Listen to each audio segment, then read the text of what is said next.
If you swim just a couple of times a week, there's a good chance most swimming advice online might be wrong for you. And it's not because it's stupid, and it's not because the coaches are bad. It's because it's aimed at a completely different type of swimmer. And I know that sounds like a bold claim, but if you've ever spent weeks working on technique and your pace hasn't moved, you're about to understand why. Hi, I'm Dave Knight and I'm from Do 3 Coaching, and today I want to challenge a sacred swimming belief that the fastest way to improve is to copy what elite swimmers do. Let me describe a swimmer I see all the time, and this might be you. You're a triathlete or an adult leisure swimmer and you started later in life. You're busy and you've got limited time.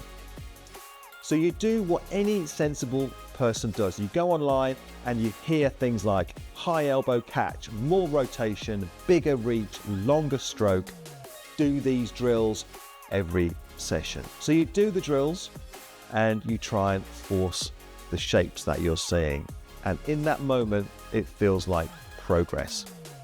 Then you try and swim a continuous 200 or 400 and you try and hold race pace, and everything collapses. Breathing gets messy, legs sink, and your stroke falls apart. And you think, why am I not getting better? And here's the uncomfortable truth. A lot of online swim advice is built around the elite swimmer template. Elite swimmers often have a childhood background in the water with years of coaching, lots of feedback, and training volumes that most adults will never replicate. So when an ex-elite swimmer says, just do more drills and perfect the catch, they're not lying. They're speaking to you from a life you don't live. They've got mobility that was developed young. They've got a feel for the water, which is developed from huge amounts of repetition.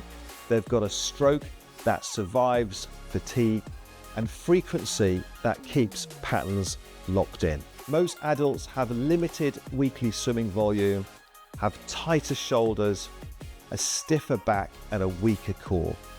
They might have breathing tension and a stroke that collapses as soon as the effort rises. So if you copy the elite model without the elite foundations, you don't get elite results, you get frustration. So let's hit 3 myths. Myth number 1, fix your catch and you'll fly.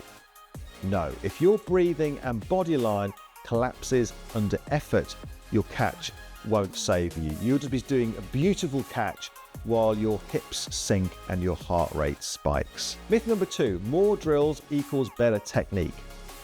So drills can help, but drills don't automatically transfer to the full stroke. Research looking at drill versus freestyle mechanics shows the relationship can be inconsistent and swimmer dependent. So if you never bridge the drill into full stroke at realistic effort, you haven't built a skill, you've built a kind of a party trick. Myth number 3, there's one perfect stroke to copy. Now this is where a lot of coaches accidentally wreck adult swimmers. Adults aren't blank slates. You've got your own mobility, strength, coordination, fear levels, and history in the water. So chasing an identical textbook stroke is often a trap. The goal isn't to look like someone else's. The goal is to move effectively for your own body. So what should you do instead? And here's the Do 3 approach for regular swimmers. Rule number 1, earn the right to technique. If breathing is chaotic, you don't need 12 drills, you need 1. Practice breathing in to one side and then a full steady exhalation into the water. Don't hold your breath. Practice this until it feels natural and your breathing is under control. Rule number 2, one thing at a time. Adults drown in cues. Focus on one thing per set and that's it. Rule number 3, bridge immediately, drill, then swim. Not drill, drill, drill, and then a test swim at the end. We want instant transfer. So do the drill, then immediately practice it in the full stroke. Rule number 4, simple swim sets that allow focus on one key skill, where you practice the drill and immediately incorporate into the full stroke. And if you're a triathlete, this matters even more. Your swim isn't an isolated event. It affects what you can do on the bike. And research shows that swim intensity can alter subsequent cycling performance and overall triathlon performance. So your goal isn't pretty technique in drill conditions. Your goal is economical technique that keeps you fresh enough to perform on the bike and on the run. And here's the good news. You don't need to swim like an ex-elite to swim well. Elite swimmers built their movement patterns over years, often as kids, and they've got a level of water time most adults will never match. And that's fine. Your goal isn't to copy their stroke.